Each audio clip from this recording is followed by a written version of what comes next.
part of the Press Play Podcast Network. Look up in the sky. It's a bird. It's a plane. It's Superman. This is Jason J. Lewis, the voice of Superman on Justice League Action. This is Mark Wade, writer of Superman Burgoyne, and you're listening to the Krypton Report.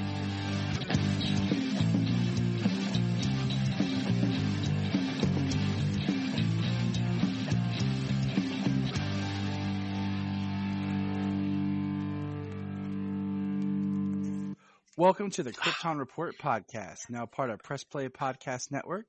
We are dedicated to all things DC related, comics, movies, TV shows, video games, anything focused on Superman, the planet Krypton. I am your host, Tyler, the Superman of Blue, the man of tomorrow. And with me, as always, my co-host, that man who looks very, very nice and appealing, the Superman of Red, the man of steel, Mr. James Cole. Welcome, James.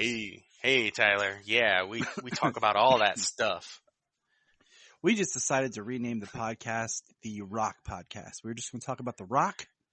Yep, we're going to go through The Rock's filmography. We're going to watch every match he ever wrestled. We're going to go back and find football game footage. His little cameo when he on played that in the 70s Canadian show. League. Oh, I love that episode. I'm going to have a son, and he is going to be the most electrifying man in sports entertainment. But speaking of The Rock, aka Black Adam. Excuse me. Black Adam. Woo. I caught that over here. We will actually be talking about The Rock when Black Adam comes out. Well, I just decided earlier in the week that there was a handful of movies that The Rock had done that I had never watched or didn't finish. So I watched San Andreas because I never finished it. I was really bummed that movie didn't end where he just jumped into the San Andreas fault and grabbed each side and pulled it together. I thought that's what was going to happen. It would have been plausible. I need to watch Empire State, Race to Witch Mountain, and Skyscraper, and I'm good. Yeah, I have not, actually all of those I have not seen. I have not seen Race to Witch Mountain. I have not seen Skyscraper, Empire State. I haven't seen Snitch. I watched Snitch back. It was one of those, we picked up at the Red Box, what is this? Okay, let's check this out. I know I saw part of San Andreas on TV. See, that was my thing. I'm I'd watched part of this. Why did I never finish it? And then I just watched it oh, okay, this ain't bad. Yeah. Could have been worse. So, I'm really, the biggest, out of that DC, heroes sizzle reel that they gave us, Black Adam is by far the one I'm most excited about, coming out. So, I'm really excited to see that later this year. Me too, because it's a first movie. It introduced a lot of characters, and it's kind of fresh feeling, and not being bogged down or tied down by anything. But they're in the middle of reshoots right now for Black Adam or additional photography, either way you want to word it. And Dwayne Johnson, aka The Rock, released a photo. It's him. It's a black and white photo. It's him in the full Black Adam suit on a behind the scenes rig. It's a pretty cool photo. The suit looks amazing, and I like seeing the boots, kind of how they were going to do the boots. Yeah. Because we didn't really get to see too much of it like that. Nope. Yeah, definitely. It's awesome to see the suit, and he just, it's insane. I'm sure they started, I think, didn't we talk about they started with padding in the suit, and then, they just, further and further they went with it, they just kept taking it out. Yeah, I told you, they didn't need pad. The only padding they need is for stunts. Other than that, they just need to just use body paint. It's just they paint it on, and then at the end of the day, it's a spray paint. You know that that stuff you spray on truck liner. It's kind of like that. Right. They just sprayed The Rock with the Rhino liner, and he just all right, let's shoot this.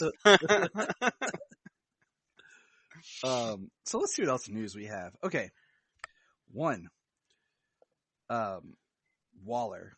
So I guess the other thing that James Gunn was teasing is going to be an Amanda Waller series on HBO, starring the greatest Amanda Waller that's ever been around, Viola Davis.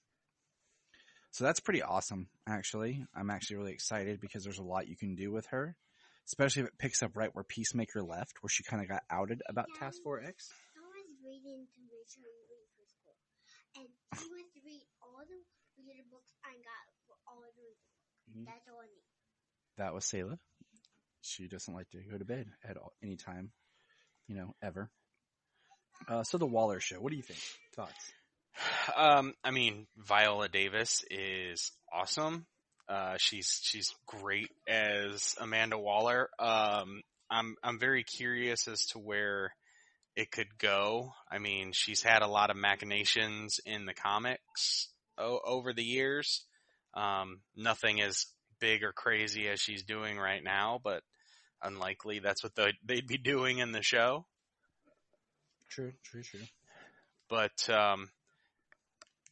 I'm curious. I'm interested because I think what would be really cool is kind of the way that Amanda Waller's plugged into the government and like the supervillains and the superheroes.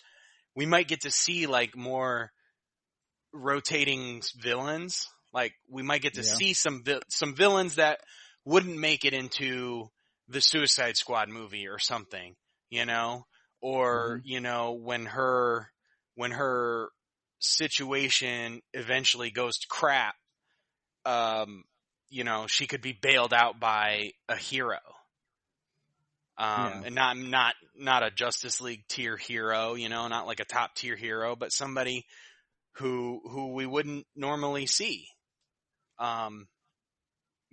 Which is there's a lot of people out there. So, and if things are going to be more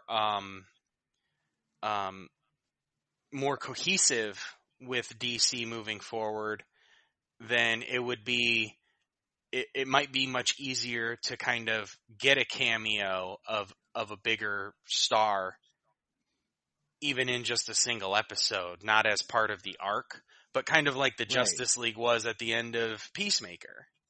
Mm-hmm. It would be a good opportunity to be able to get something like that on either side of the fence, a hero or villain involved in that show. Yeah, so it's exciting. I mean, I don't know what to expect from it. I don't know what the premise of it is going to be, but that idea is a compelling idea. Yeah, a smart idea, I think. I think what's awesome is Viola Davis is going to do it, and that's what makes me more excited. Let's see here. So I don't have Spotify. Do you have Spotify?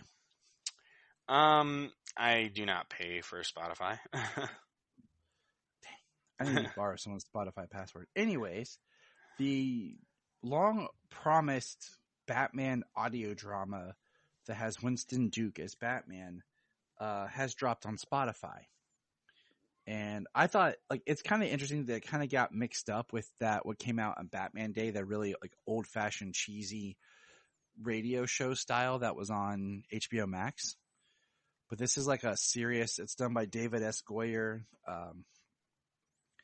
But that dropped on Spotify. And what's neat about that is that came out on Spotify and knocked Joe Rogan's podcast off as the top spot on Spotify. So, yay, Batman. Yeah, definitely. Well, since neither of us have Spotify, we can't talk too much, so let's just keep moving on. We got an announcement today that pretty much upset me. I was really pumped, and now I'm pissed. From pumped to pissed, my new podcast. So Gotham Knights, we got 13 minutes of gameplay footage. Been waiting for this game. Excited for this game. And as people might know, I'm not a huge gamer, but I do enjoy a good Batman game. We've been seeing trailers for this for 2 years now.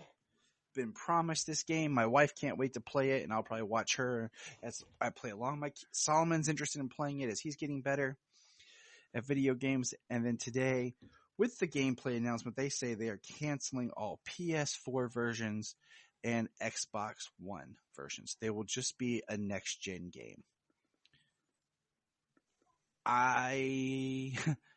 It's kind of like a big FU to everybody because we've been promised this game for 2 years.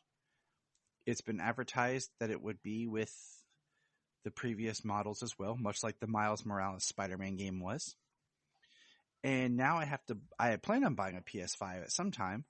One is because every time I have the money, you can't find them. So now I have to try to not only get this game, but try to find when it's available. That's some bullcrap, man. So now I have to try to find a PlayStation 5. And Yeah. for anyone who's out there like, well, you got a few months. Well, yeah, but guess what, Brainless? Just having the money, then all of a sudden it pops up. Here's a PS5 for sale. Not easy. No. People hunt that down. People like Brian was on a wait list, and they announced, okay, go now, and he bought it like at that moment. And I can't always operate like that. Yeah, no, that's not really feasible. You can't put them in layaway or anything like that. You can't order them. So I can't go to GameStop and say, well, I'm going to pay for it now. And then when it comes in, I'll pick it up. Right. Well, because you never freaking know when it's going to come in. Exactly. So that's frustrating. That's all I'm going to say. And I don't want to tell the kids because I want someone to be upset. So I'll figure it out. Yeah, I mean, I've been I've been on Xbox for years since the original Xbox came out. I had a PlayStation at the time also, but I haven't been able to just buy any system or game that I want, for most of my adult life. So yeah, I don't have that ability. I've been on Xbox. I would like a Series X. At this point, I don't know what would be easier to find, an Xbox S or X, really. Can we just go for a minute how horrible Xbox is at naming their consoles? Xbox, yeah. Xbox 360, Xbox One, Xbox One S, Xbox whatever the heck the new one's called, because it's so much a mouthful. Over here, PlayStation's like PlayStation 2, PlayStation 3, PlayStation 4. Yeah, it's it is kind of stupid. We can do this all day, okay? The next one will be a PlayStation 6, okay? And you're just like, oh, yes, that makes sense, yes. Right. I've been very tempted to go over to a PlayStation, though, because it does have some exclusives that I really, really want to play. Spider-Man games being one of them, the Predator Hunting Grounds and God of War being a couple more. The only thing that Xbox I feel has is Halo, and even then... And I played the crap out of some Halo years ago back in high school, but I don't play any now. I play Destiny, and I can play... That's cross-platform now. I can play with people on PC. I can play with people on PlayStation. I don't feel like anybody plays Halo anymore. So... Ladies and gentlemen, the beautiful one, Jania, just walked through the room. Hello, beautiful one. Hi, Jania. James says hi. My little old school reference. Ladies and gentlemen, the Godfather. So this is the Godmother. Yeah. But I told Jania about that, and she just looked at me like, what? Oh, yeah, PlayStation 5s are so easy to find. I'm like, yeah, I know. Mm-hmm. But, yeah, moving on. Let's talk about something happy. Yeah. Happy, joy, happy, joy. Yeah, exactly. Don't whiz on electric fence. We got the... Everyone's like, what? Yeah, look that up, kids. Isn't it weird sometimes to think about? This is my little tangent here. I'm going to be doing a podcast here, special with a friend of mine on Power Rangers on our Patreon, about how our generation has this real weird side where there's very few little shows that we kind of own because we were on the tail end of the 80s stuff. where it was still kind of in the zeitgeist but fading. And we were like, oh, we had toys or we were kind of into it, but we were still kind of young. And then like we got very few stuff that was very much our own property because we grew up with like the birth of the comic book explosion. So like we had X-Men the series, Batman, Spider-Man, things that are still in the zeitgeist continuing today on a massive level, compared to like He-Man, Turtles, Transformers, which still continue today, don't get me wrong, but that was like your mindset's like, that's the 80s. Just, you know, we were just making Ren and Stimpy jokes, but yeah, I'll keep going. We got the Green Lantern trailer. Ren and Stimpy, man, that is a inappropriate show. How did that ever get on Nickelodeon and why were we able to watch it? I don't know. I think it's because our parents didn't pay attention. Yeah. That's what I'm going with. We're the generation that parents let us watch, you know, 80s, 70s and 80s horror slashers that had, you know, lots of boobs and lots of gore. Yeah, we're a generation that somehow now is offended by everything, but we grew up watching Family Guy. Right, exactly. But stop it, Siri, stop recording everything I say. Damn it. Dang it. Yeah. Anyways, we got a Green Lantern trailer for the Green Lantern movie that you and I had just been talking about. The Green Lantern Beware My Power.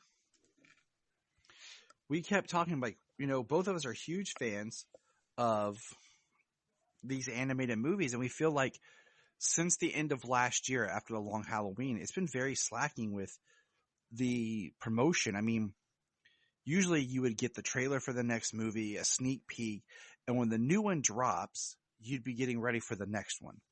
And it felt like we really haven't been getting that. And then just a couple days ago, we did get the trailer for Beware My Power, the Green Lantern film. And we were right. Well, just like a day or two after House of Mysteries came out? Yep. And House of Mysteries did not contain the trailer or anything. A first look or anything, yeah. And we were right. And what were we right about, my friends?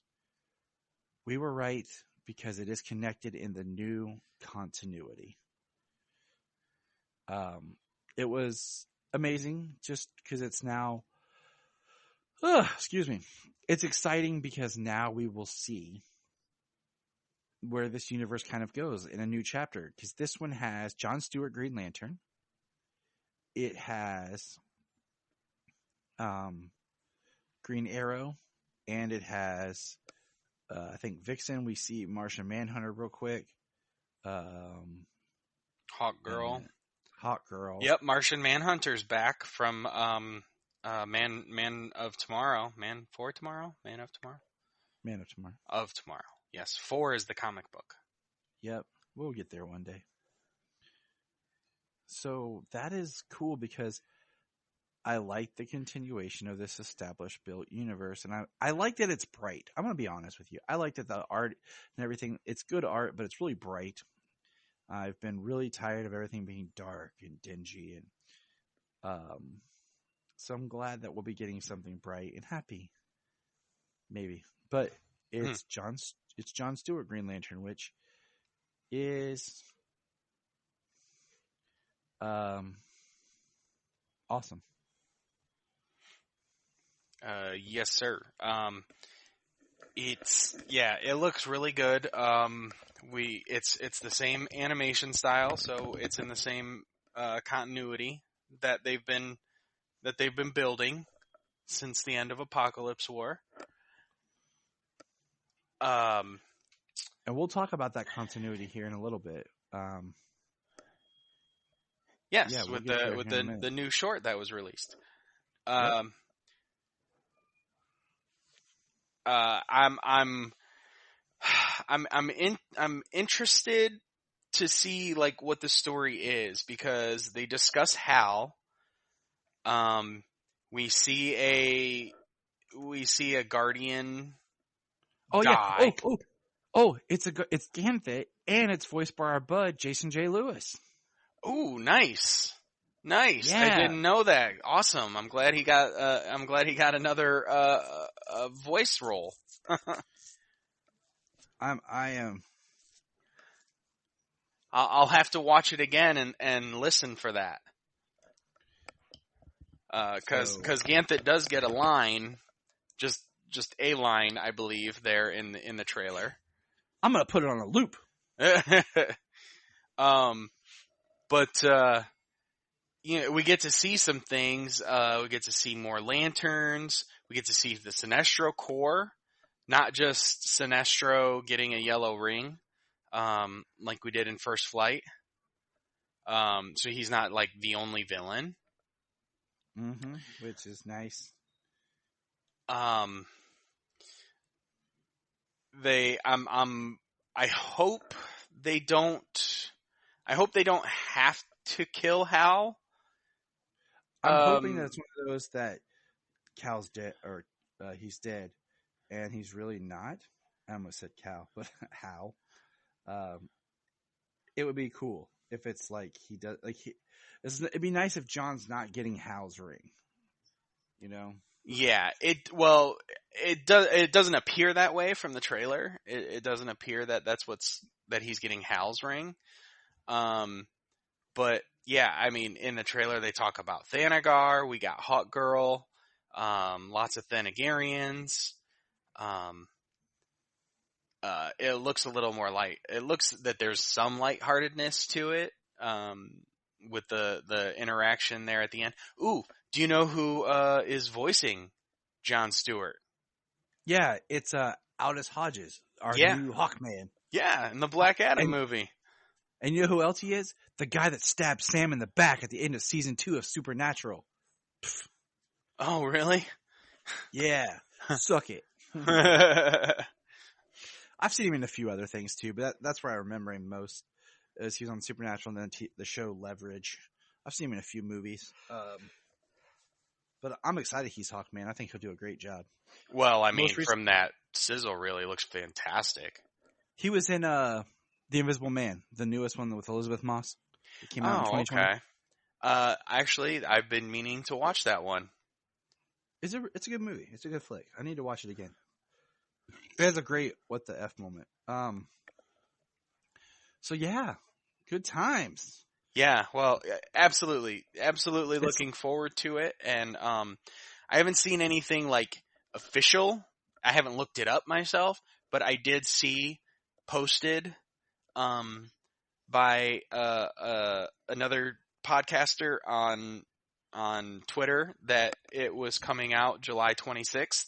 So yeah, I already pre-ordered my copy on Amazon. Happy birthday to me. Once it goes on Amazon, I pre-order so I don't have to worry about it. Then I just get the alert. Oh, it's on its way. And I'm like, oh, sweet. Right. I don't got to run out and try to buy it. Nope. It's right there waiting for me. Yeah. I mean, usually when these movies come out, I go to the store that Tuesday and buy them at the store so I can go home and watch it. Because I know that's usually what I do. I know with work and stuff. Right. Like there's been a couple of times where they've shown up on Monday. And I've been like, yeah, buddy. See, now that's lucky because usually Amazon doesn't even ship them until the street date. Yeah. So it doesn't ship until Tuesday. If you're lucky, you get it on Wednesday. Oh, I always get mine on Tuesday. Or I always get on release day. Oh, do you? Yeah, it just seems like it's been one of those. They've gotten better. Like when the pandemic was in full swing, right? It was like even though it's 2 days shipping, it'd come like 3 days later.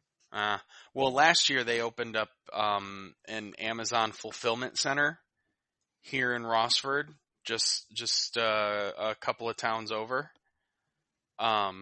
So yeah, there's a fulfillment center really close.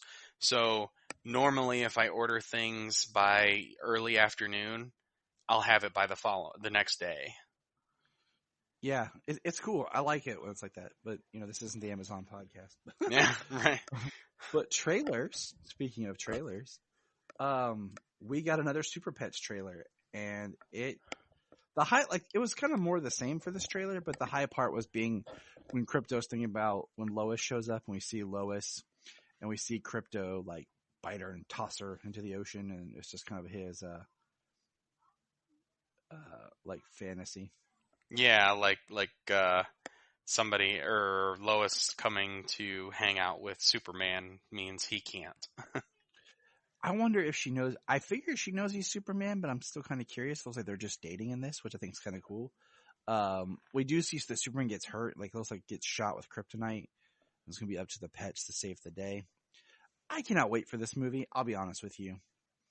One, because it looks fun, Superman, but I really need some positive, bright DC that I can enjoy with my kids.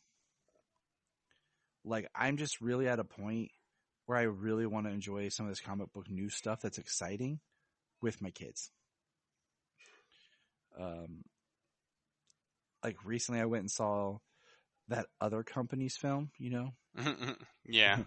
With the Multiverse of Madness. And I was going to take the family. We were all going to go on Monday. But then my good friend Donovan, who's been on the show before, he told me, like, I better go check it out.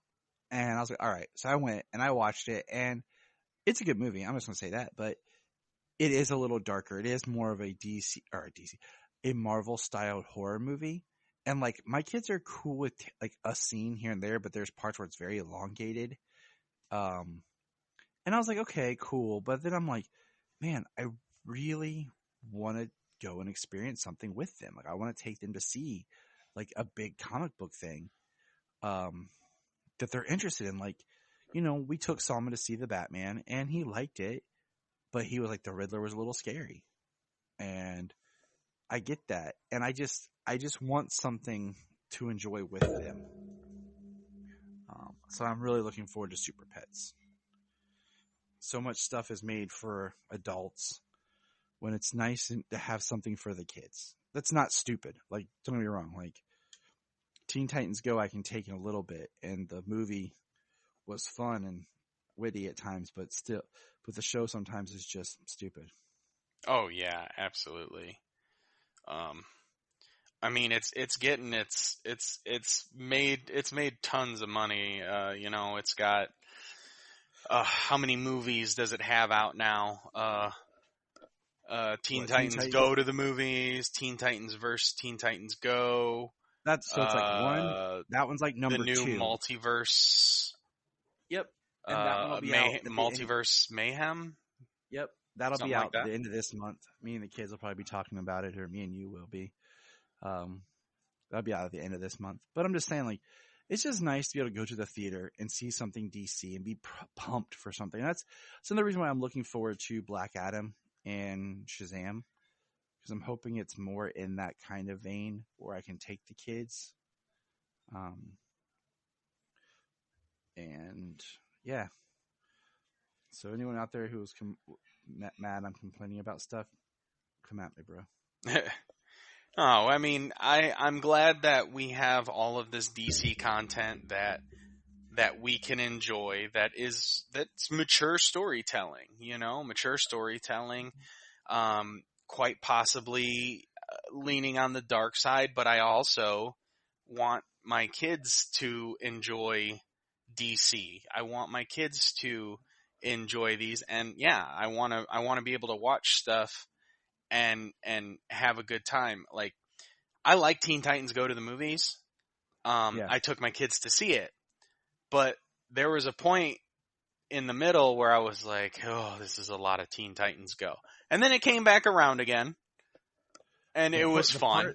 The part that got me is when they started doing all the toilet jokes. He was like, I pooed in here. You can't use this one. Look, I did. Like, that's when I was like, oh man. Like, this is when I was like, okay, hurry up. Get on with this joke and move forward. Right. Oh, of course they're gonna drag that one out. But and like, we took all the kids to go see Sonic 2. This is not DC, but we took all the kids to go see Sonic 2.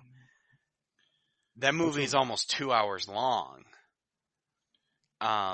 And the littler ones were starting to get antsy. See, we went and saw that, and it worked out great. It was, you know, that was the last time we went to the movies for like 3 weekends in a row, and that was the only one that really worked out awesome. Plus, I'm just going to throw this out there, that movie will be on Paramount Plus in like 2 weeks. I have it marked on the calendar. Awesome. Yep. I'm looking forward to So- checking it out again. Yeah, me and Solomon were going to record a podcast for it, and then we just kept getting busy. And then he said, Dad, when are we going to record our Sonic podcast? I said, buddy, how about this? We wait till it's on Paramount Plus here in 2 weeks so we can watch both of them together and then talk about it. It'll be fresh in our minds. He was like, deal. Nice. Yeah, that'll be actually really cool to watch them back to back like that. So that's going to be a special on Patreon as well. So yeah, the next, with my monstrous family over here, the theater is not like, an option often. Yeah. So we're gonna, like, try to we ditch got the income theater. tax, so it was helpful to be able to go see Sonic. And I had recently like 2 months ago, signed up for my, Cinemark movie club so that I actually pay for that monthly. So now I actually get tickets. I get a monthly ticket for free. I get a free monthly ticket and it rolls over. Nice. So by the time Super Pets comes out, I'll have a few tickets that I won't have to buy. See, I just bought our Jurassic World tickets, and because of our AMC here is cheaper, especially on Sundays.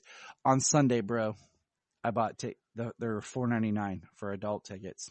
Oh wow. Yeah, I love my AMC. Yeah, that's really good. So I just bought our Jurassic World tickets, and I had enough points that I did not pay for any of us to actually get tickets. Ooh, nice. My AMC stubs. That's awesome. The good thing about that is the movie club that I signed up for. 1, you get the ticket. 2, they roll over, so you can build them up. And 3, I get 20% off in concessions. Yeah, so that's another thing. That's the great part there. And we're not getting kickbacks from Cinemark or AMC for this, which is bullcrap because we are just plugging away at it. But what else? Okay. We love movies, man. What can I say? Yeah, we do. And Just wish I could go more often. I would have gone to Okay. see Multiverse and Madness, but I haven't. Here's my last movie plug. Jania asked me if we could go to the movies. Her and I try to eat sometime. She really wanted to see the one with Sandra Bullock and Channing Tatum, The Lost City. Ooh, yeah. And we talked about going Saturday. Guess what dropped on Paramount Plus today? The Lost City. Oh, seriously? Yep. I was like, good thing we didn't spend money. And they didn't even tell anybody until yesterday. They put out the press release that it would come out on Paramount Plus. That is really fast. Is that What? Was it 45 days already? Maybe. I don't know. It's not one I kept a whole huge tab on, so I don't know. No, it's one that me and Jamie want to see, and if it's on Paramount Plus, I'm gonna have to tell her. Exactly. So me and Jania tomorrow, we're doing our own little inside date night. Okay, so now we're done plugging movies. Now let's get to something that Tyler predicted. Are you ready for this one, James? What did you predict, Tyler? I told you they were going to cancel Batwoman.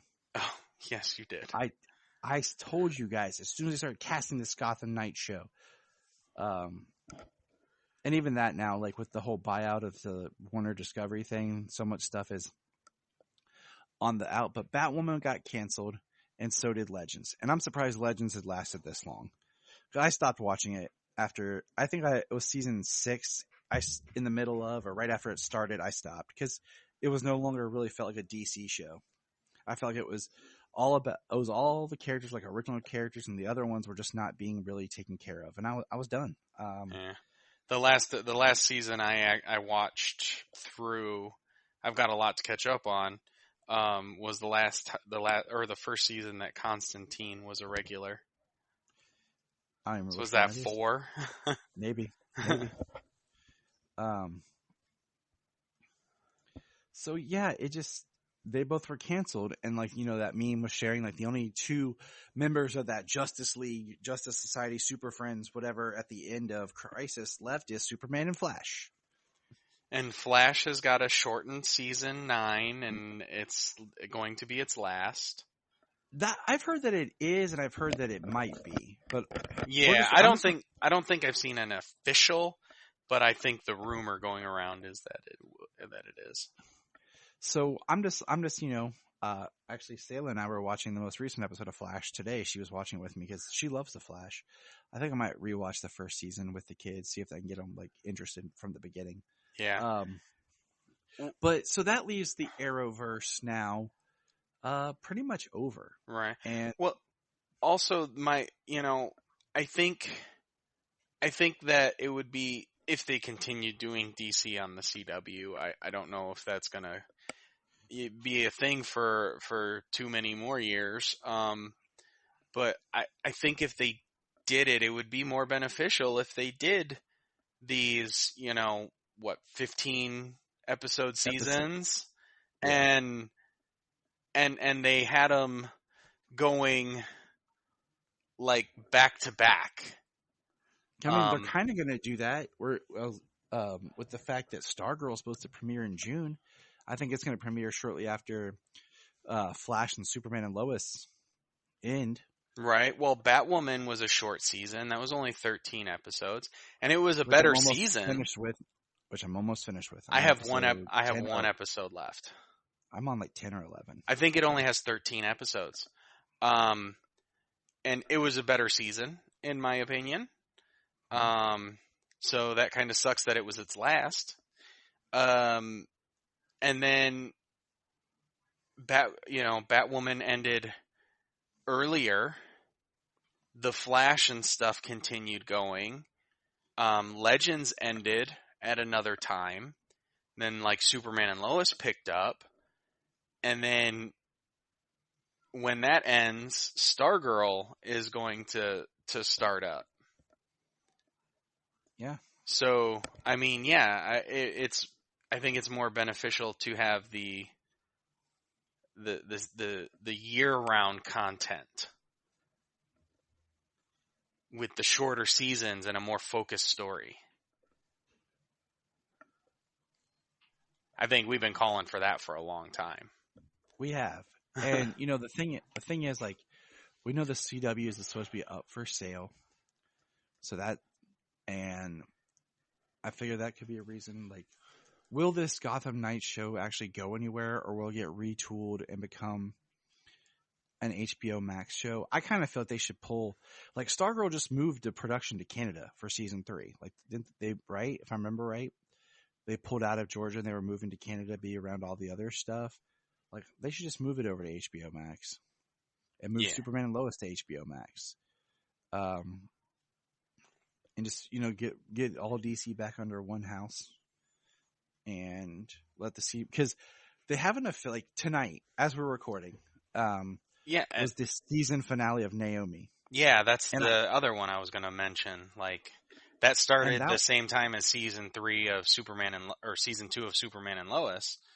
And they haven't announced that as canceled or picked up for a second season. And that's one that I watched the first episode and I just thought it was poorly done and constructed that I didn't even feel like watching the second episode. Ooh, guess what though? Guess what's very, very cool. I don't know if it's amounting to much, but what's really cool, and now it's kind of messed up because it's so different than the frickin' comic. But Ray Porter is Brutus in Naomi. Dang it, now I'm going to have to go look at it. Dang it. Okay. Yes, Ray Porter, who is Darkseid, the voice of Darkseid in Zack Snyder's Justice League, is Brutus in Naomi. Well, I'm going to watch it. I was like, oh, now I'm going to have to watch it. We have to watch it anyways. Jamie liked the first few episodes, and we fell off of it. And I know she's going to want to watch the rest of it. It'll just be easier, because, like, even watching The Flash with Sayla, all the commercial breaks have, like, the same commercials. She's like, didn't we just see this commercial, Dad? And I'm like, yes. That's what happens on the CW app. So, if it drops on HBO Max, I might have it on the background, kind of become like my background show or something. Right. But so let's just, I made this note here and I hope I didn't just erase it out of distraction. The Arrowverse. This is what I call the Arrowverse proper. All we have left is the Flash. Now, the Arrowverse and adjacent, we have Stargirl, Titans, and Doom Patrol because they were part of the new multiverse during Crisis. And then kind of in the middle between the adjacent and proper is where Superman and Lois is. You know, because it's like it connects or it was part of it, but yet it's not really leaning into it hard. And then we have these side shows, which is Naomi, Pennyworth. So those are still 2 DC shows.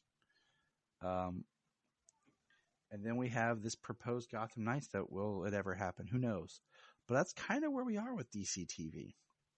You know, we're waiting on season 2 of Peacemaker and of course we mentioned Waller, but that's really where we are with DC2 that's not just a rumor or somewhere in the, you know, just in the creative process. But hey, speaking of rumors, did you hear the rumor that they might have already canceled the Wonder Twins movie? I heard it. I have not seen it.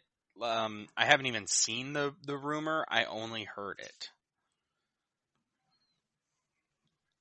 So I don't even really know. I mean, that would be. I wasn't like I would see it, but it's not like one I was anticipating. It was one like, all right, it's DC, I'll watch it. But yeah, I was going to watch it. Yes. Yeah, so that's all the news that I have. And I think all of our tangents. So, moving on. I sent you that little breakdown. What have you read in comics? The only thing that I read was reading the Batman Killing Time, which I'll probably talk about once the 6th issue miniseries is done, because I feel like it would be weird to talk about each issue. But Flashpoint Beyond #1. What'd you think? I mean, I like the Flashpoint Beyond. It's pretty interesting. I mean, we've got in Zero, we got the Doomsday Clock connection with Mime and Marionette, and then we got the what's her name? The Watch. It's hold on. I'm flipping to the last page here. Little Daniel Boone kid. Yeah, the wristwatch from Dr. Manhattan's wife or girlfriend before he turned. I can't remember. Yeah, I can't remember. Janie.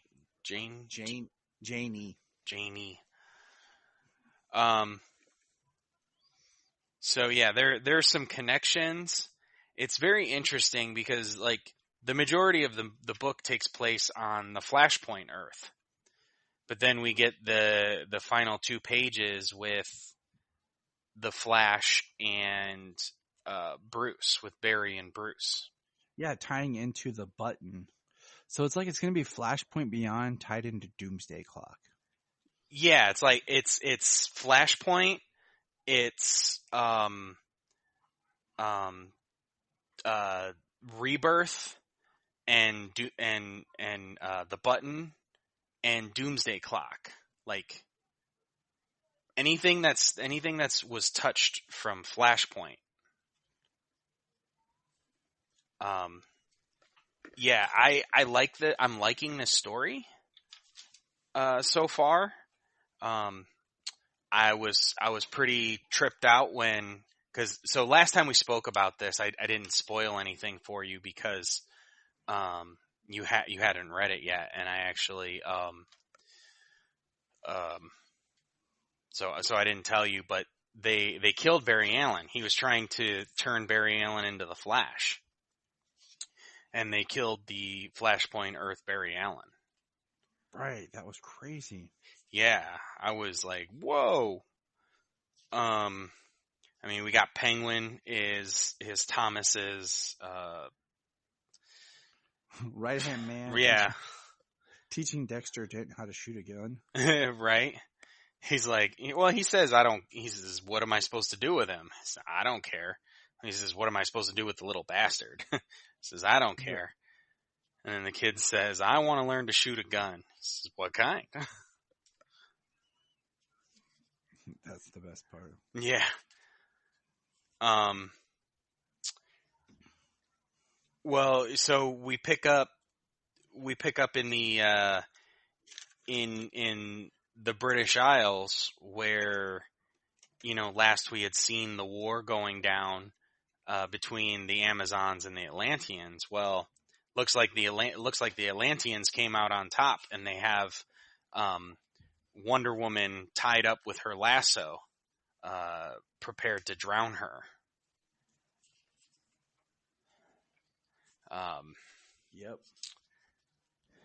So, which is pretty cool here, when Batman shows up, when Thomas shows up, kills a couple of, Atlanteans, and his little, I need your magic lasso. She says, I'll kill you if you try and take it. I know that. I also know the lasso is the only thing that's keeping you tied to that pole. He says he wants to borrow it. It's hilarious because he makes a deal with her. Yeah. It was. I mean, it was cool. Like, just a really, really interesting, cool, like, plot story. Well, then we get Diana killing Aquaman, killing Arthur with his trident. She says, you fool Arthur, I loved you, as she's crying. He says, I loved Mira, you killed my my only queen. And then he dies. Yeah. Interesting. But he says that he's not the one who had Barry killed. He didn't send anybody to kill Barry. So there's still more going on because who came to kill Barry was Atlantean in nature, I think. So it led him to Arthur. Led him to the islands, which got him out of Gotham.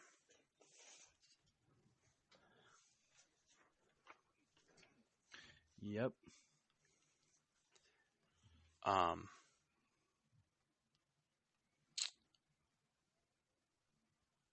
And they destroyed the casino while he was gone.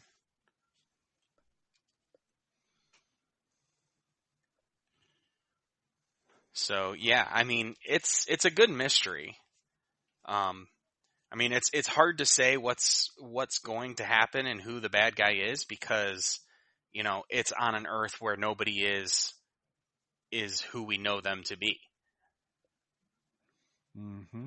So yeah, I'm very interested. Huh? There'll be someone we don't expect, like the Atom. Right. Well, Lagon. no. It's Lagon. It's Lagon. Lagoon Boy. Yeah. Well, I don't think it can be the Atom because in one of the Flashpoint books, I'm pretty sure somebody bit Ray Palmer's head off. Dude, at this point, when he was tiny. We're talking about the Flashpoint universe that was restarted after it was erased.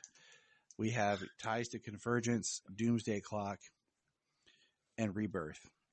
All bets are off. Okay, so who is this as you described Davy him, Crockett. Daniel Boone, Davy Crockett boy? He was at the end of Zero Issue, and he's again on the last page of this, and he knows that he says the Flashes will find out what you're doing too. You know that. I might not be able to stop you, but they will. It's not too late to undo this. And then we get Bruce. We get the Watch and the Snow Globe, and he says, "Yes, it is." So like, what is Bruce doing? What are people like the Flash not going to agree to? And who is this kid? Yeah, the kid is the one that's throwing me. So we're gonna wait and see. But that's really been the biggest comic. It seems like when we go either like I get bombarded like one comic and then like 40 the next week.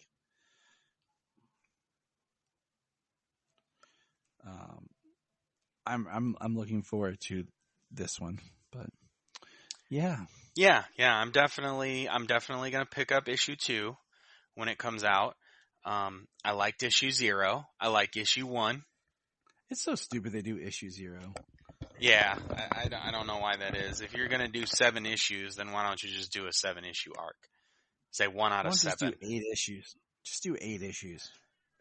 And 0 be issue 1. You know what I'm saying? Like, sorry, hit my mic. That's all right. All right, so moving on. So we don't, not here forever and do one of those 3-hour podcasts like some people. Yeah. I mean, I didn't get a chance to go today to pick up I didn't either. Superman, look at it. Son of Kal-El. Yeah. So yeah, well, I was looking at it. I was like, oh, we could squeeze that in. And then I was like, probably not. But. Well, my comic shop. So that way it's easier on him, I guess. He only sells new comics on Wednesday.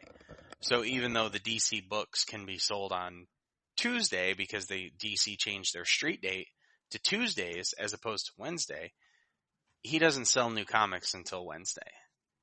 So even if I went over there, I couldn't buy my new comics today. That's sad. That's all I'm going to say. That's sad. Yeah. But you can always buy it digitally, and that's the problem. See, you're killing and driving people to convenience because they want their books when they want their books because people spoil stuff. This is the internet. People spoil everything. People spoil everything. But we're moving on. So yeah, DC Brian. DC just released the new short, Constantine, the House of Mysteries, which I liked it a lot. The only thing I hate is I already own all the other shorts because I've bought all the other movies. So I'm basically paying $20 for a short. Yeah. And I'm like, that kind of sucks.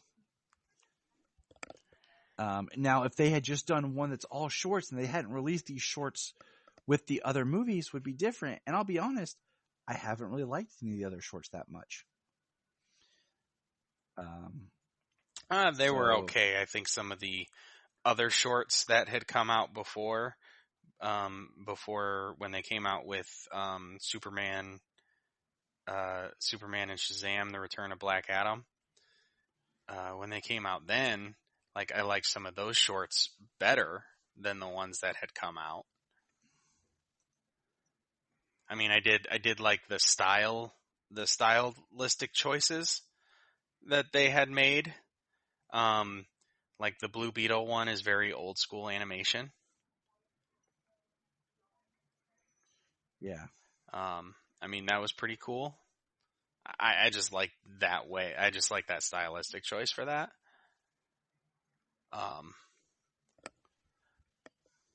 But yeah, I mean, like you said, we paid $20 for,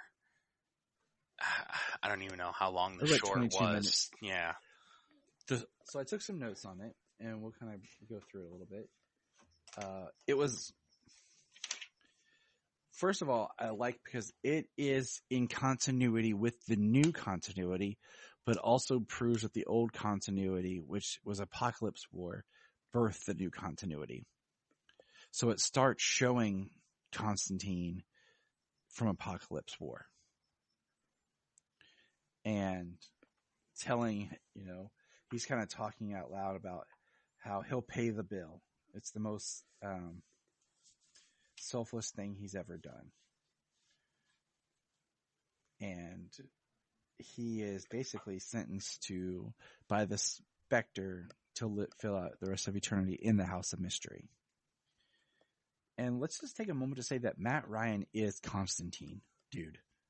Like, this is Constantine. He has done the live action show, which kind of retroactively got connected to the Arrowverse. Mm-hmm. Arrow and Legends, he was on as Constantine. He did the animated City of Demons. He definitely stepped up Legends, in my opinion, with his introduction. Yeah. He did the Justice League Dark animated film, the Apocalypse War animated film, now the House of Mystery short. So the dude is Constantine all over the place, and yet we haven't given him his full on, like, they just need a Justice League Dark show. I've been saying that for years, but Yeah. you know. His show was awesome. I love the Constantine show. It was really good. It was just sad it was put in a place where it was basically put in a place that nobody was watching it. They put it on Friday night on NBC during, okay. They put it, they put it in a death slot.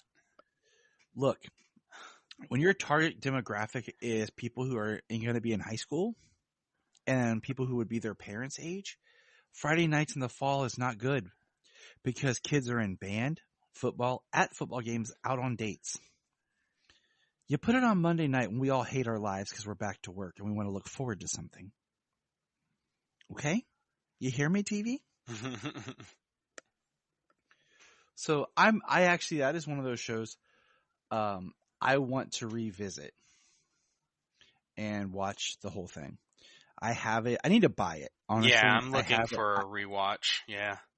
It's on the CW Seed, which I wish they had put on HBO Max, but it's on the CW Seed, and I have it digitally. Anyways, moving on. I also want to say in the House of Mystery, I really like the score. I really liked the score. So the basically, this is kind of spoilery now, people. I'm sorry. Is John's in the House of Mystery? We see Zatanna, Jason Blood, Etrigan,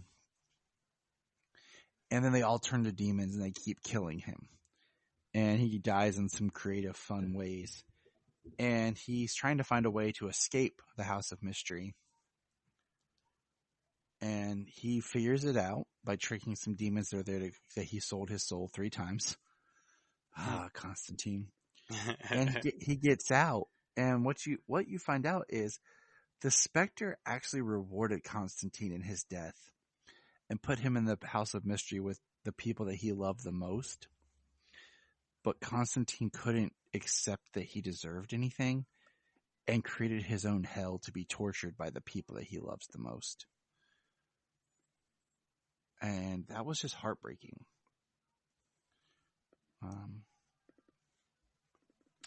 Yeah, it absolutely was. It was very cool twist. I didn't quite see that coming, that he was being rewarded. I thought he was going to be tortured. Mm-hmm. So yeah, it was really awesome. It's just very creative. I didn't see that coming. I was like, oh man. I highly recommend it. It is violent. And that is the one thing. It is rewatchable. That's like, it does, I think, have some rewatchability to it. Cause like some of these I don't feel every now and then, like there's probably about, off the top of my head, there's 2 that I own that I'll probably never rewatch, which kind of sucks. But I buy them to support and collect. I will probably revisit this one every now and then. But I wish it was longer. I wish it was a full-on Constantine movie. I think there's spots we could have expanded it, done more with it, done some flashback work and stuff just to thicken the story. And, but it is a nice little Constantine piece. And didn't Matt Ryan, wait, I just thought of something. Hold on. to add to my ongoing Matt Ryan collection. Well, City of Demons was good. City of Demons was good. It was very, very dark. Very graphic. Like, I was like, oh wow. I was like, that upset me. But, to each his own. Yeah.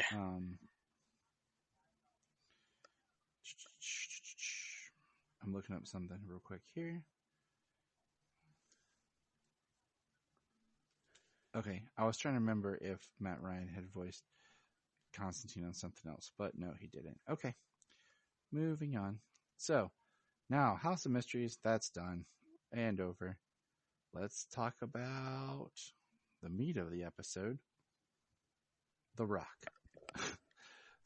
No. That's a lot of meat. Just kidding. Just kidding, everybody. Superman and Lois, episode 11, Truth and Consequences. I'm going to say this real quick. It's my podcast. I can say it. The only thing that makes me mad about this show that's killing this show is all these stupid breaks. We've both been busy with life, James and I, and we didn't rush this episode because the fact is there wasn't another one coming. For Superman and Lois, we could take our time with the podcast. And I really hate these breaks. That to me is what kills the momentum. It kills the hype. And it kills the excitement because it goes on break. You don't realize it. Then you have to remember when it's coming back. And it's not coming back for 3 more weeks. Right. I don't mind like the mid-season break for like the holidays. That's fine because everybody's crazy. Things are out of alignment. No school, holiday break, and everything. So, whatever. But just every couple of like, oh, we're going to show 2 episodes, go on a 3-week break. Show 2 episodes, go on a 3-week break. No, dude, come on. You're killing the momentum, the excitement of this show.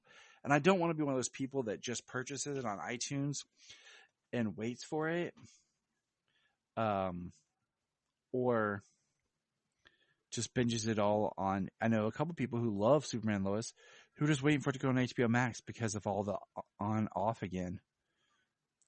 And they'd rather just watch it straight. I mean, I can't blame them for that because it's a pain in the ass, It really is. Yeah. I mean, was it even 2 episodes that they released and before they went back on break? I'm pretty sure it's 2 episodes. Because I thought it was a break. Okay, no, yeah, what? Bizarre. Okay, yeah, so it was. It was 30 days and 30 nights when John showed up at the end. Yep. And then it was a break, and then, yeah, we got the frickin' Bizarro episode, and then this one, and then another break. Yep. Frustrating. And the Flash is doing the same thing, following suit with it, and I'm just like, come on, just give me something. Right? Well, we were talking about how Naomi's season finale is tonight. And it started the same day as Superman and Lois season 2. Started the same day. And I'm looking right now, and it has 11 episodes. And tonight was the season finale. We still have 3 more weeks before we get the next episode, and we've got 4 more episodes? 5 more episodes before it's over? Yeah, this one's 11. I think they're doing 15, so yeah. 4 more. So Superman and Lois is not ending until 2 months after Naomi ends, and it's only got 4 more episodes, and it started the same night? 2 months. That we've had over 2 months of breaks in this season. Or by the time we come back, we'll have had over 2 months of breaks. It's insane. It's ridiculous. I understand that they go more on their streaming numbers, the CW does, but man, like even streaming, that's a pain in the butt. Because even then it's exciting, like, oh, the next day, like Superman and Lois, you know? Now it's like, wait, did it come out again? Oh, I'll just binge it later. But let's talk about the episode. It pretty much starts where we exactly left off with Jor-El walking up and talking to them. And our John shows up. And he's like, I'm going to merge with this guy.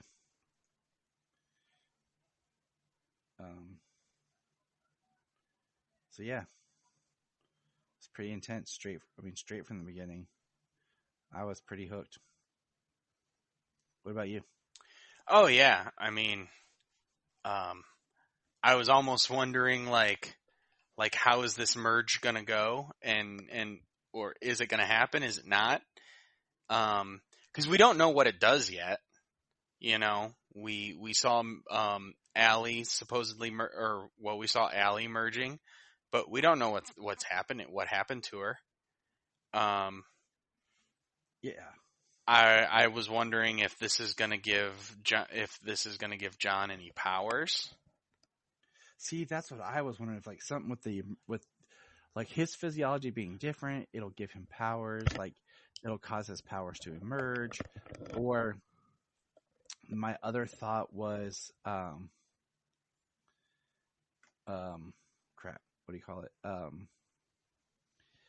I had like, what if they do something where they merge and it's like the two energies combining, and they do something like where, say, for example, the Bizarro world is the red energy and the regular world is the blue energy. Because I kind of look at Bizarro world almost kind of being like the Upside Down from Stranger Things in a way. Mm-hmm. Just not as crazy. So, and then when they merge, they become like one whole energy, and it changes the world. Right. Kind of like Superman Red and Superman Blue. Yep.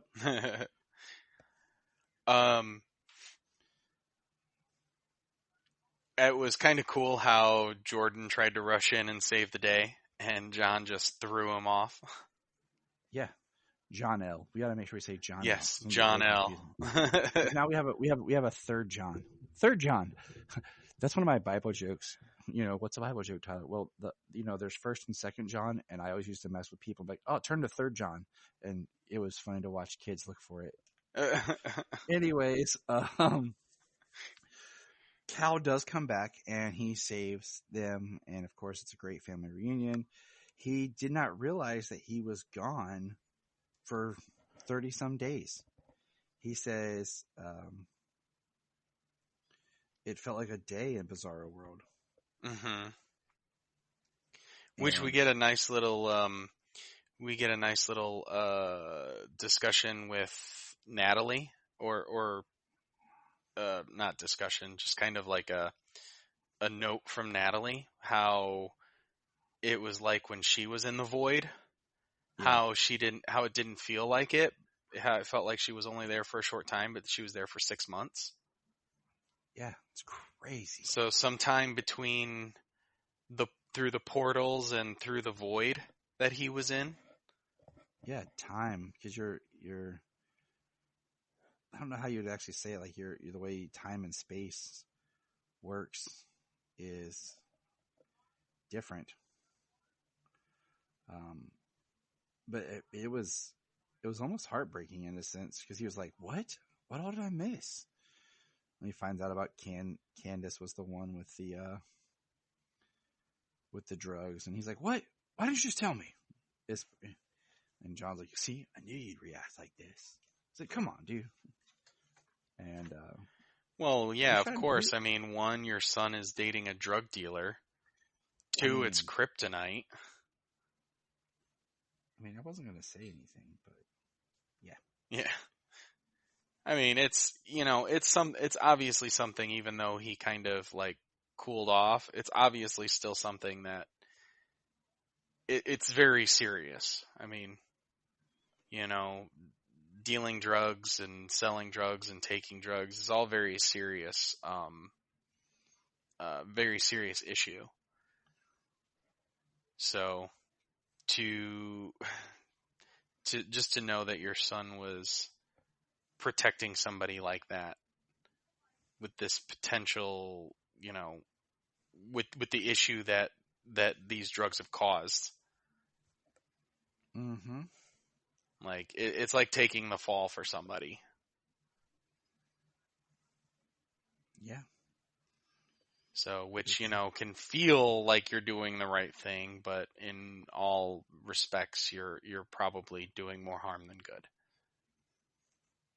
Clark had some good dad advice that we saw. And he got excited when he found out Lana won mayor. That was a great, she won? Moment. We're like, oh, yeah, Clark. Yeah, he was real Good to see you excited. back, buddy.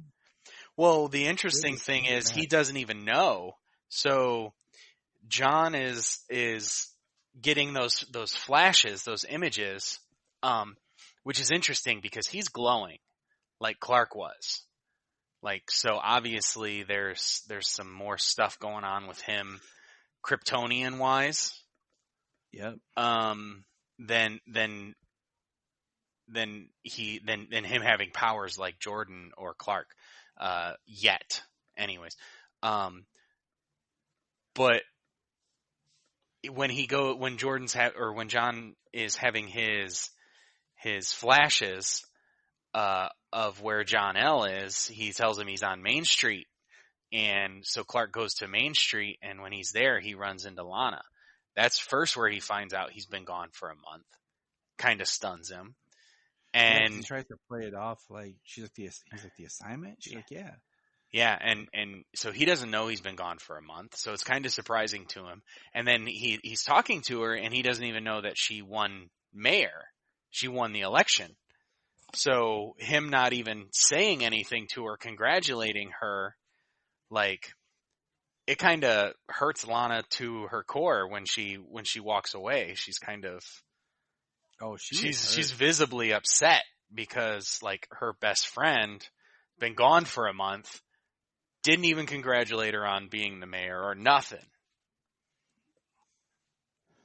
It was harsh. Yeah. She was hurt, but I think that all might change. We'll get there. We'll get there here in a minute. Mm-hmm. I love his face though when Lois tells him that she won. You're like, she won? Yeah. Lois is like, yeah. He's like, that's great. What? Good times, Clark. But so Sarah and Lana have a good moment where Lana is going to be mayor. She's starting her first day. Sarah gets a car. And I told Jenny, I was like, it better be a hoopty. Like, she better not have some, like, nice decked out ride. And as Sarah pulls out, there's John-El. And she just thinks it's Jonathan, and she says some stuff. And, she goes off, and then John-El goes inside and throws Lana and knocks her unconscious. And, of course, regular John Kent here, later has a vision that helps lead to where she's at. But no one can find her. And Lois has a good moment talking with Sarah. And then Lois had a moment earlier talking to Jordan about writing out his feelings that can help him be cathartic to let how he feels out. And then Sarah shows up worried about her mom, and Jordan's all like, Sarah, I gotta talk to you. And I'm just like, bro, back up. I understand, but man, let her breathe. Oh yeah, because at the beginning we pick up on the same night, and he's texting her, and he's blowing her up. Like, they show his screen, and he's just one after the other, boom, boom, boom, boom, boom, boom, boom. He just excuse me. He's just blowing up her phone. So I mean, at least at least Lois's idea of writing down his feelings what she says is to find the words, you know? Right. Like process your feelings, find the words, don't just spit out all these words and get your meaning and your feelings lost in them. It's a great way of helping you understand how you're feeling, saying what you want to say, and just it's almost like you get the sense that you are talking and communicating with someone, so you don't feel as just all pent up inside. And of course, he writes her a note to give to her, which isn't what Lois said, and John Kent reads it.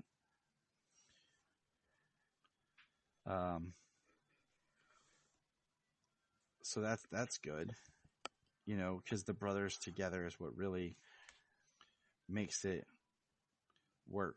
Well, then he says, you know, oh, you're going to tell her everything. You're going to tell her your secret.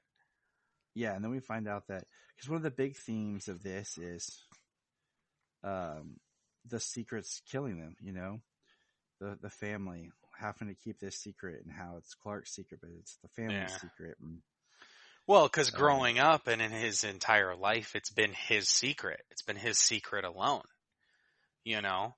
So he was able to manage how the secret was handled. And it was only his life that he needed to deal with. Yep. Now his kids' lives are being destroyed personally on a personal level because they have to hide the secret. Which, you know, I mean, we're talking about the boys and stuff. I mean, Sarah tells Lana that Jordan was messaging her nonstop, and as soon as she messages him back, like, he doesn't say anything, which obviously she would be upset about that.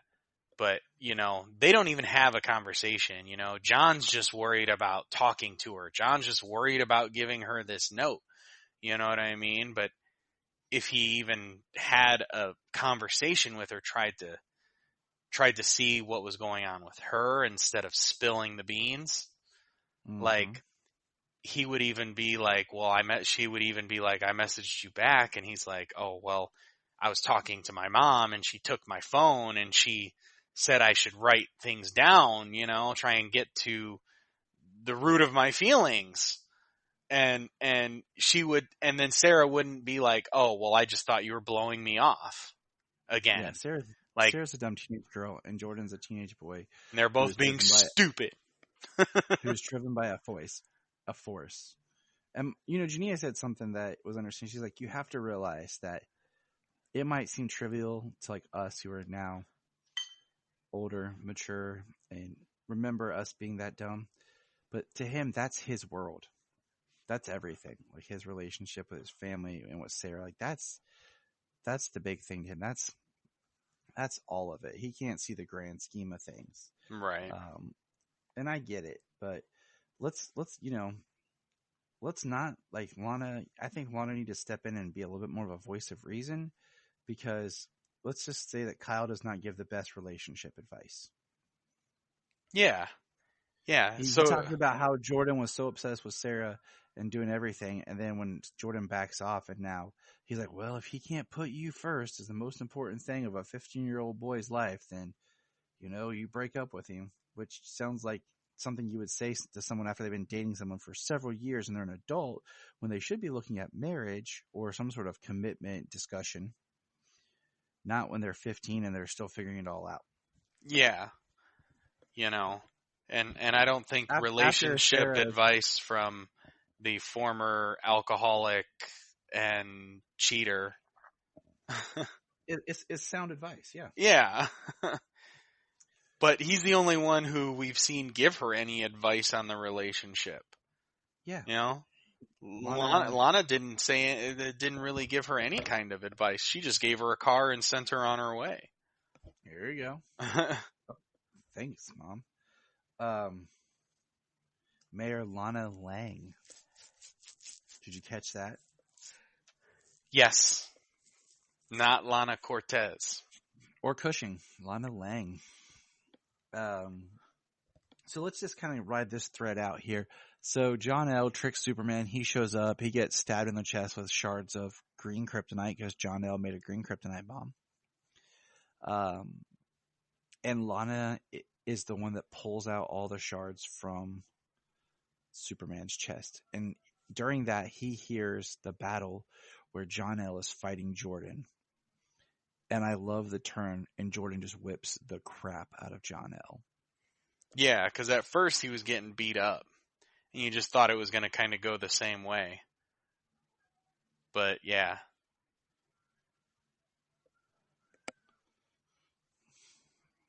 It was nice. It's really cool to see Jordan standing up for his family, his brother, his family, against other superpowered beings, you know, not just XK, inhalers, you know, yeah, give you temporary abilities, but, somebody who lives with these. Can we also state the fact that when Jordan wasn't focusing or thinking about what he was doing, Jordan flew for the first time? It was when he stopped and realized what he was doing, when he's like, I'm flying, that he freaked out and fell. Right. And of course, his father swooped in and saved the day and grabbed him. Now, on the flip side, okay, we learned that they're using XK to help power John Henry's suit. And Nat and John Henry are in the mind when we learned that Jor-El had summoned the other Lana to come. And the other Lana comes in, and John Henry and Nat battle her, stab her with some XK, which was pretty dope. And then it has a weird cut, and then we find out they pushed her back through the portal. But I thought she just ran back through the portal and been dead. Yeah, I mean, she slammed his head against the wall. Dude, have you ever been in a mine or a crystal mine or anything where there's sharp rocks? Just lay your hand against it. You're like, ow, that hurts. So yeah, they both should have been dead. Plus that Lana from the Bizarro world, like, she's got Kryptonian powers, and it doesn't appear that she's like doing inhalers or anything. I figure she's doing XK inhalers. See, that's the thing, is they haven't really stated, is she doing inhalers or she got eradicated? Because I feel like if she got eradicated, that's even weirder, because we feel like Tal on the other side's a good person. But we're not seeing her do like any kind of inhalers. Right. She just appears to have Kryptonian powers, like she had been eradicated. Yeah, it's weird. I wish they would give us some more context. I feel like they just wanted to use her in some way, in shape and form, in Bizarro World.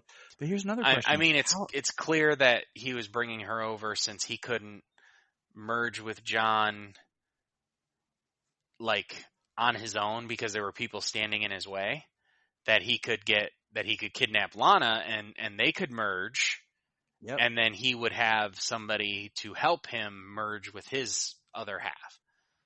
Here's my question. Did you ever see the Jordan Peele film Us? Yes. Okay. How everyone in there had like a doppelganger, and there's a lot of questions I have about the way that movie works. But how is it that in Bizarro World, some people don't have Bizarro forms? What does that mean? Because it's pretty obvious, it seems that, I mean, not 100%, but there isn't a Bizarro Kyle or Sarah. So how does that work? Does everyone not have a Bizarro form? Well, I mean, maybe there are, well, yeah, I don't know. I mean, you wouldn't have a Bizarro Sarah without Lana and Kyle. Maybe there was a Lana and Kyle, and then maybe she got eradicated, and now she's with Tal-Rho. I mean, it's very possible. I don't know, but we didn't see any of them. So it's just one of those thoughts like, oh, I feel like the whole Lana thing, they kind of rushed a little bit. But anyways, so we get her, and then the big thing is at the end is they're talking about the family secret, and they're sitting around, and John L's been moved to a black site, probably in jail with Tao. I still think that Tao needs to turn back to the good side, and it'll probably end up dying helping Clark fight Allie. But that's just my thinking. But I feel that at the end, we have Clark has decided to tell Lana his secret. And I was really upset at first because I was telling Jania the way it was playing out, like, because Clark goes to talk to Lana. And it's awesome how he does it. Like, he's in the middle of the road and she's driving. And she's like, Clark, what are you doing here? How did you know I was here? It's been a long day. I don't have time for this. He's like, I know. I was there.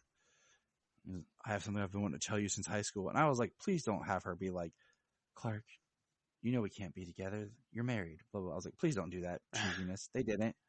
So I'm grateful. The only thing that was missing from this reveal, because I like how the reveal mirrors the way he revealed himself to his boys, but a little bit how he did to Lois. He takes the glasses off, then he hovers and starts flying, and Lana's like, my God, you're Superman. And what I miss most is there was no shirt rip. Like, I wanted a good shirt rip. Well, for Clark's facade for him to look like Clark, he can't wear that suit underneath of his. Dude, it's the same thing. Cavill can't wear his. Cavill can't wear his suit under his costume, but we bought it at the end of Justice League. Okay, you know what I'm saying? Like, yeah, in all honesty, we got the shirt rip, from Tyler before with different costumes. And, but I'm just like, man, I need a good one. Like, where are you at, shirt rip? Right. Well, even Henry Cavill, like, he's in incredible shape. And his suit, we know that it's padded out, that it makes him look bigger, not quite as much of a difference as this suit makes Tyler look. But it does make him look bigger, but you look at Henry Cavill in that sweater when he's talking to Diane Lane when he's talking to Ma Kent at his dad's grave at the end of Man of Steel, and he's freaking huge. Yeah. Like it definitely looks like he's jacked. And, the idea that suit would be skin tight and that's him underneath it. Yeah, but it's suspension of disbelief. Okay. Right. But all I'm saying is, and I just sent you the GIF of what it is. Okay. All right. Because that's what we need. Okay. That's all I'm saying. We need that type of thing when he reveals, like, Superman. Yeah. Okay. And that's the only thing I feel like, because, I'm glad she was like, you're Superman. It wasn't like, oh, you've been using inhalers like your son? No. Like, I'm just glad that, and now it's like, are the writers going to do the cheesy thing where now Lana's all upset? Like, you never told me. Why didn't you ever tell me? I can't believe you lied to me all these years. Or I think they'll be interesting if they have to play around for a little bit, that Lana has to lie to Sarah because she has to cover up things and she knows things. I think that would be interesting. Just saying. Yeah. I thought it'd been interesting if the whole family had went over and, like, Clark told Lana and Sarah, like, as a family, like they were all there, kind of together, so that Sarah would then be, oh shit, that's what you were talking about when you said you had stuff going on with your family. you're saving people and you're the son of Superman. Oh, you saved my dad. Yeah. Yeah, I did, Sarah. While you broke up with me, I saved your dad from a fire. You're welcome. Right. I always told Jania, like, if I was a superhero and I was going to tell her, like if I was Superman, I just pick her up in my arms and fly her. That way she can't deny it. I'm like, look, we're flying. Okay?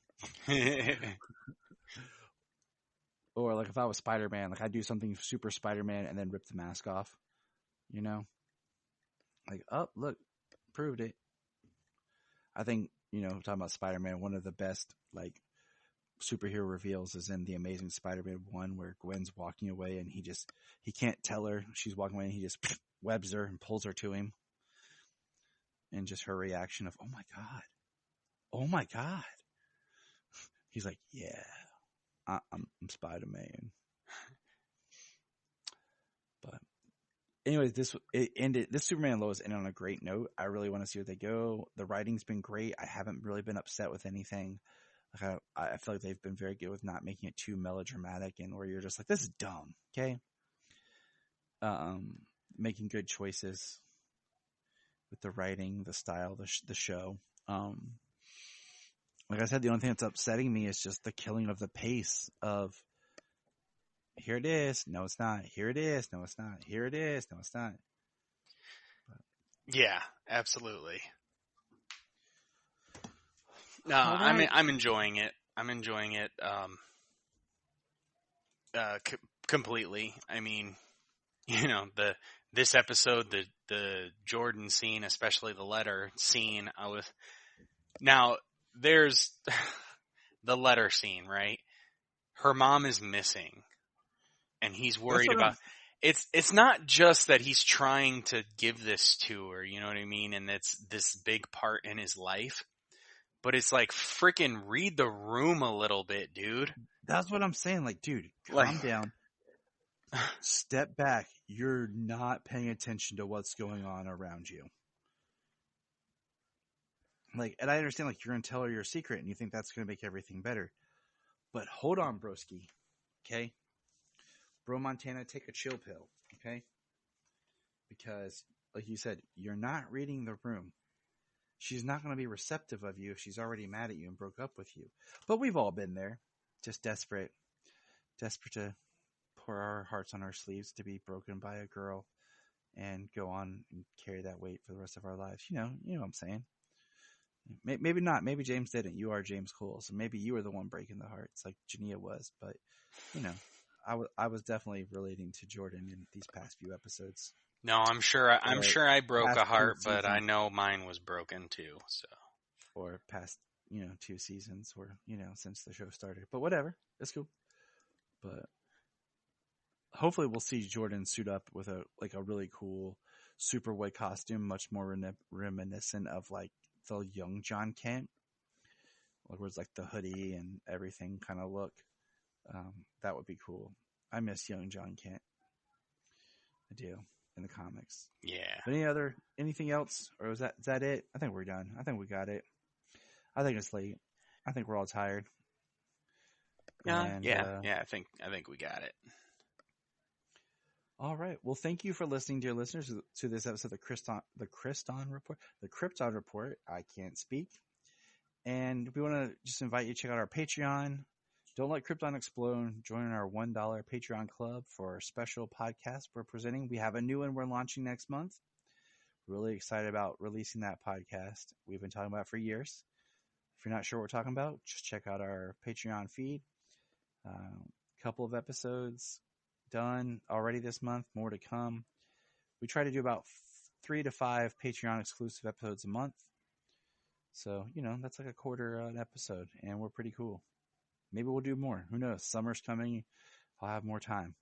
So until then, I'm Tyler. This is Ice, otherwise known as James. And we're the Krypton Report. It's shaved into my head right there. No.